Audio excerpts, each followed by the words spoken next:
అందరికీ నమస్కారం. నేను మీ కిరాకార్పేని. నిన్న రోజా జూన్ 4వ తారీఖు అంటే కూటమి అధికారంలోకి వచ్చే సంవత్సరం అయింది.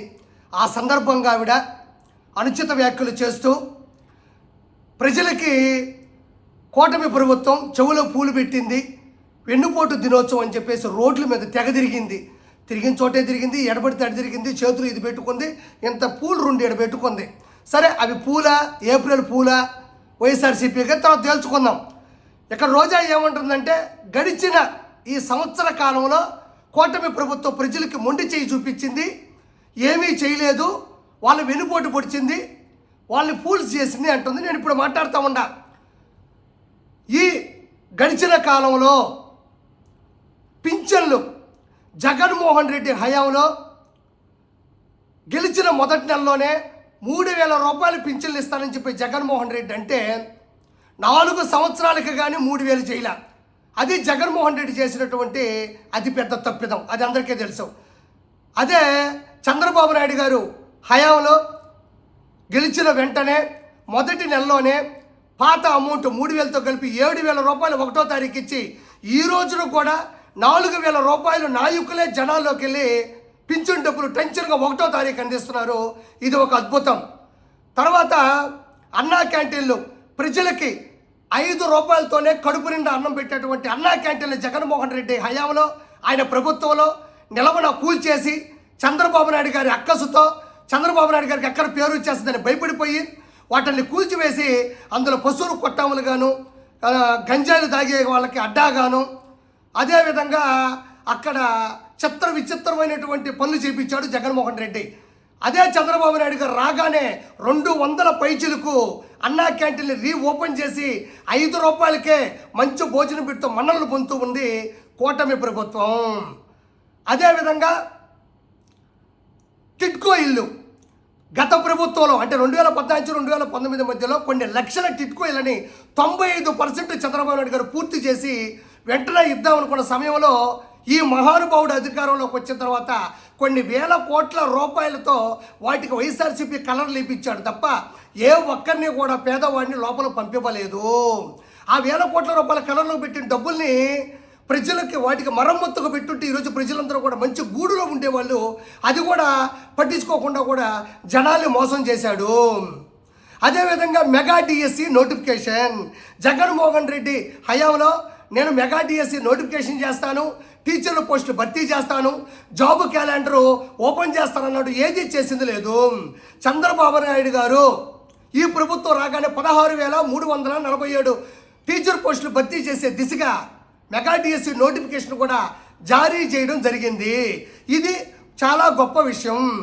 అదేవిధంగా మద్యం సంపూర్ణ మద్యపాన నిషేధం చేస్తున్న జగన్మోహన్ రెడ్డి అని మద్యపాన నిషేధం చెయ్యకపోగా నాసి రకమైన మద్యాన్ని మంచి మంచి బ్రాండ్లన్నీ పక్కన పెట్టి ఎవరైతే ముందాగుతారో వాళ్ళ లెవెల్తో ఆడుకొని ఆడవాళ్ళ పుస్తులు తెంచే దిశగా ముందుకు వెళ్ళాడు.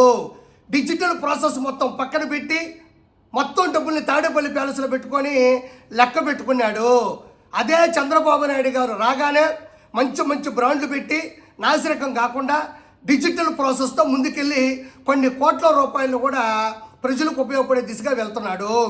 అదేవిధంగా రోడ్లు జగన్మోహన్ రెడ్డి హయాంలో రోడ్లు స్విమ్మింగ్ పూల్ లాగా ఇంత బావుల్లాగా ఉంటే ప్రజలు భయపడిపోతూ ఉంటే ఒక్క తట్ట మట్టి కూడా వాటి మొహాన కొట్టకుండా విపరీతమైన ఇబ్బందులు పెడితే కూటమి ప్రభుత్వం రాగానే ఈరోజు రోడ్లు ఎంత అద్భుతంగా ఉన్నాయి, వాళ్ళు లక్ష్యాన్ని ఎంత త్వరగా సాధిస్తున్నారు వెళ్తున్నారు అనేది నేను ప్రత్యేకంగా చెప్పనక్కర్లేదు. ఈరోజు అద్భుతమైనటువంటి రోడ్లు హైవే లాగా ఉన్నాయి. పల్లెటూరులో కూడా ప్రతి ఒక్కరూ కూడా హర్షిస్తూ ఉన్నారు. ఇది చాలా గొప్ప విషయం. అదేవిధంగా పాత పిల్లల యొక్క స్కాలర్షిప్లు అలానే ఆగిపోయింది. 1,000 కోట్ల రూపాయలు నారా లోకేష్ గారు విద్యాశాఖ మంత్రి నారా లోకేష్ గారు వెంటనే హయాంలోకి రాగానే ఫీజు రీయింబర్స్మెంట్ చేశాడు. అందరి కళ్ళలో ఆనందం చూశాడు. వాటి గతిని కూడా అధోపాతాళానికి తీసుకెళ్ళింది జగన్మోహన్ రెడ్డి. అదేవిధంగా ఈరోజు ఆలోచిస్తే ఆవిడ అంటుంది రోజా ఆర్కే రోజా రోడ్ల మీద పట్టుకొని తిరుగుతూ ఉన్నది. ఏంటంటే ప్రజల్ని వెన్నుపోటు పొడిచాడు. నేను ఈరోజు చెప్తాను, సూపర్ 6 అమలు కాబోతుంది. సూపర్ 6 అమలు కాబోతా ఉంది. అన్నా క్యాంటీన్లు, టిట్కో ఇల్లు, పింఛన్లు, మెగా డిఎస్సీ అయితే ముందుకెళ్తుందో ఆగస్టు 15వ తారీఖు ఫ్రీ బస్సు కూడా అమలు కాబోతా ఉంది. అందరూ కూడా మహిళలు ఫ్రీ బస్సు ఎక్కి సదుపాయాన్ని కుదుర్చుకోవచ్చు. అదేవిధంగా రైతు భరోసా, అన్నదాత సుఖీభవ ఈ రెండు కూడా ఈ మంత్లో కూడా నెక్స్ట్ మంత్లోపు కూడా వాటిని కూడా సమర్థవంతంగా ఇస్తామని చంద్రబాబు నాయుడు గారు కూడా మహానాడులో కూడా చెప్పడం జరిగింది. అదేవిధంగా మిగతా 3 కూడా అత్యంత సమీప దూరంలోనే అమలు కాబోతున్నాయి. ప్రజలారా, నేను మిమ్మల్ని కోరుకునేది ఒక్కటే, ఏదైతే జగన్మోహన్ రెడ్డి మనకు ఊరికి వెళ్తాం, అక్కడికి వెళ్ళిన తర్వాత ఏం మావా నెల్లూరుకు వచ్చామంటాడు. ఏ లేదు మావా, ఎక్కడుండాలో అర్థం, అదే ఎక్కడో ఉండడం ఎందుకురా, మా ఇల్లు ఉంది, నేను ఇంతకుముందు ఆ ఇంట్లోనే ఉన్నాను, నీకు తాళం ఇస్తాను, అక్కడే ఉండు, సర్వ సదుపాయాలు నేను తాళం ఇచ్చేసి ఆ పిల్లోడు పోయినాడు. తర్వాత ఆ ఇంట్లో పోతే స్టవ్ లేదు, గ్యాస్ లేదు, లైట్లు లేవు, టీవీ పగిలిపోయి ఉంది, ఫాల్ సీలింగ్ లేదు, బెడ్ లేదు, ఇంత కింద ఫ్లోర్ కూడా క్లీన్గా లేదు. అంటే ఏదైతే అతను చెప్పి లోపలికి ఇల్లు చూస్తే ఎంత దారుణంగా ఉండి మనం షాక్ అయినామో, జగన్మోహన్ రెడ్డి ఏదైతే ప్రభుత్వపు లెక్కలు మనకు చెప్పి వెళ్ళాడో, ఎన్ని అబద్ధపు లెక్కలు, 14 లక్షల కోట్ల రూపాయల్ని లూటీ చేసి అప్పులు చేసి ఆంధ్రప్రదేశ్ని అధఃపాతానికి తొక్కేసి వెళ్ళిపోయాడు. ఈరోజు అదే చంద్రబాబు నాయుడు గారు అవాక్కైపోయాడు. దొంగే, దందాదారుడే, అబద్ధాలు చెప్పేవాడే, హత్యా రాజకీయాలు చేసేవాడే, కానీ ఇంత దారుణంగా 14 లక్షల కోట్లు అప్పు చేసి ఉంటాడని చంద్రబాబు నాయుడు గారు కూడా ఊహించలేకపోయాడు. కాబట్టి ఇప్పుడు ఆయన చేసిన అప్పుల్ని వడ్డీ కడుతూ సూపర్ 6ని అమలు చేసుకుంటూ రోడ్లు ఒకటి కాదు కదా, అన్ని దారుణం నీచేతనిస్తే దిగజార్చాడు. కాబట్టి ప్రతి ఒక్కటి చాలా సంస్కారబద్ధంగా చేసుకుంటూ ముందుకు వస్తున్నాడు. అన్నీ అమలు కాబోతున్నాయి. ఇప్పుడు చెప్పు రోజా, 3 రాజధానులు అన్నాడు. పవన్ కళ్యాణ్ గారు 3 పిల్లల మీద పెట్టిన శ్రద్ధ 3 రాజధానుల మీద ఏ రోజున జగన్మోహన్ రెడ్డి పెట్టాడా? 3 రాజధానులు ఈ ప్రపంచ చరిత్రలో ఏ నాయకుడైనా, ఏ సీఎం అయినా అమలు చేస్తానో మాట ఇచ్చాడా? అది చెప్పి ఒక ఇటుక పేర్చింది లేదు, పరిపాలన అందించింది లేదు. అది కాక కిన్నలు చేయడం, జోక్ చేయడం, రాజధాని ఏమన్నా కూడి పెడతాదా? అవునులే, గ్రావిలు, ఇసుక, వైన్స్, మైన్స్, ఎర్రచందనం ఇవి కదా మనకు అన్నం పెట్టేది, కూడి పెట్టేది. రాజధాని ఎందుకు కూడి పెడతాది? దీంతో పాటు ల్యాండ్ టైటిలింగ్ యాక్ట్ అని పెట్టాడు. అన్న ఈ ఫోటో వేసుకున్నాడు పాస్బుక్ల మీద. జనాలు ఏం చేశారు? ఏమైనా మా తాత పొలమో, మా ముత్తాత పొలమో, నా కొడుకు కొనిచ్చిన పొలమో, మా కష్టార్జితమో మా ఫోటోలు ఉండాలా, లేకపోతే ప్రభుత్వపు స్టాంప్ ఉండాలా, నీ ఫోటో ఏందయ్యా మా పాస్బుక్ల మీద వేసేది అని చెప్పి తిప్పి కొట్టడం కూడా జరిగింది. ఆ తర్వాత గంజాయిలకి అడ్డగా మార్చాడు.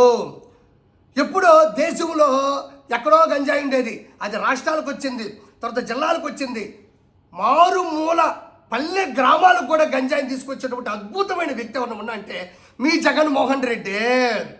ఒకటి కాదు కదా, ప్రతి ఒక్కదాన్ని కూడా ప్రజలకు సౌలభ్యంగా అందించినటువంటి వ్యక్తి ఎవరున్నారు? జగన్మోహన్ రెడ్డి ఉన్నాడు. ఇది ఇంకా చెప్పక్కర్లేదు.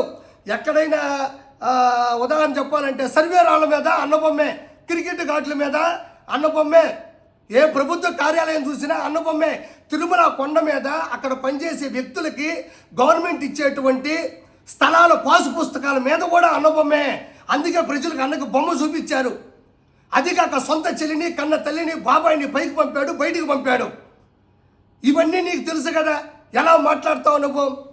చంద్రబాబు నాయుడు గారు 1 ఇయర్లోనే 14 లక్షల కోట్ల రూపాయలు అప్పున్నా కూడా 75 సంవత్సరాల వయసులో కూడా నవ యువ కుర్రాడులాగా పరిగెడుతూ స్వర్ణాంధ్ర దిశగా పరుగులెడుతున్నాడు. నేను ఇప్పుడు ఒక మాట చెప్తా ఉంది రోజా, ఏంటంటే ఆవిడ చెప్పే మాట ఏంటంటే కొంచెం అనుచిత వ్యాఖ్యలే. ఈవీఎం మిషన్లు మోసం చేశాయి అంటుంది రోజా. ఒకటి గుర్తుపెట్టుకో, ఈవీఎం మిషన్లు అనేవి ఆర్కే రోజాను జగన్మోహన్ రెడ్డి కాదు మోసం చేయడానికి. అవి ఈవీఎం మిషన్లు ప్రాణం లేని, చలనం లేని వస్తువులు. అవి జగన్మోహన్ రెడ్డో రోజానో కాదు, నిలువున మోసం చేసి దోచుకొని దోపిడీ చేయడానికి.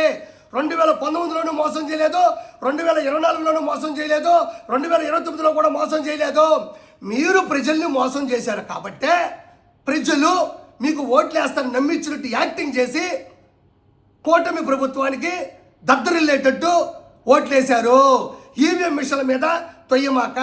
ఇంకొకటి, ఈవీఎం మిషన్లు అంటున్నావు, నీకు దమ్ముంటే, నీకు ధైర్యం ఉంటే ఈవీఎం మిషన్లు తీసేద్దాం. చీటీలు వేస్తారు కదా, గుర్తులు ఉంటాయి కదా, సైకిలు, ఫ్యాను, అట్లా మనము చీటీల పోలింగ్ పెట్టుకున్నాం.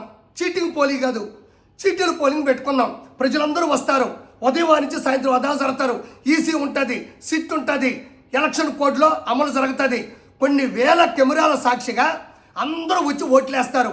ఈ 175 నియోజకవర్గాల్లో ఎవరైతే ఓడిపోయారో ఈవీఎంల వల్ల నీకు పూర్తి డౌట్ ఉంటుందో వాళ్ళకి ఎలక్షన్స్ జరిపిద్దాం, చీటీలు పోలింగే చేద్దాం, ఈవీఎంలు వద్దు, అప్పటికప్పుడే లెక్క పెట్టాలి. ప్రజలందరూ లైవ్లో చూస్తూ ఉంటారు, ఏ తప్పు జరగదు. నీకు దమ్ముంటే నువ్వు కానీ, మీ అన్న కానీ, మీ అన్నకు సంబంధించిన మనుషులు కానీ ఎవరైతే ఓడిపోయి ఉన్నారో వాళ్ళ నుంచి నిలబడి గెలవమని తస్మాత్ నేను ఇక్కడి నుంచి వీడియోలు చేయడం మానేస్తా. నువ్వు ఎవరి మీద పోటీ చేయాలి, ఏ నియోజకవర్గంలో చేయాలి, ఎవరు ఓడిపోయి ఉన్నారో వాళ్ళ మీదే చేద్దాం పోలింగ్. గెలిచే దమ్ము నీకుందా? ఒకడు గుర్తుపెట్టుకో, నువ్వు ప్రజలకి పూలు పెట్టాయని చెప్పి నువ్వు పూలు పెడుతూ చెప్పాల్సిన అవసరం లేదు. వైఎస్ఆర్సీపీ ప్రభుత్వం హయాంలో ప్రజలకు పూలు కాదు మీరు పెట్టింది, పూల కుండీలు పెట్టారు. ఎంతెంత పూల కుండీలు, ఈ ఎత్తుండే పూల కుండీలు ఏడ పెట్టారు. ప్రజలకు పూలు కాదు మీరు పెట్టింది, ఎప్పుడైనా పూలు చేశారు మీరు. మన అన్న ఏమంత గొప్పవాడేం కాదు, మన అన్న దొంగ, హత్యా రాజకీయాన్ని ముందుకు తీసినటువంటి వ్యక్తి. కాబట్టి నువ్వు రోడ్ల మీద పడి ఒక కార్డు పెట్టుకొని చేతిలో పూలు పెట్టుకొని నువ్వు అరుచుకుంటా పోతా ఉంటే నమ్మే జనాలు లేరు. 100% ప్రజలారా, కూటమి హయాంలో, కూటమి ప్రభుత్వంలో, ఈ మంచి ప్రభుత్వంలో మీకు, మీ పిల్లలకు ప్రతి విషయంలో కూడా మంచి జరుగుతుందని నేను గుండెల నిండా ఆత్మవిశ్వాసంతో చెప్తా ఉన్నా. Thank you so much. జై సిబిఎన్, జై నారా లోకేష్.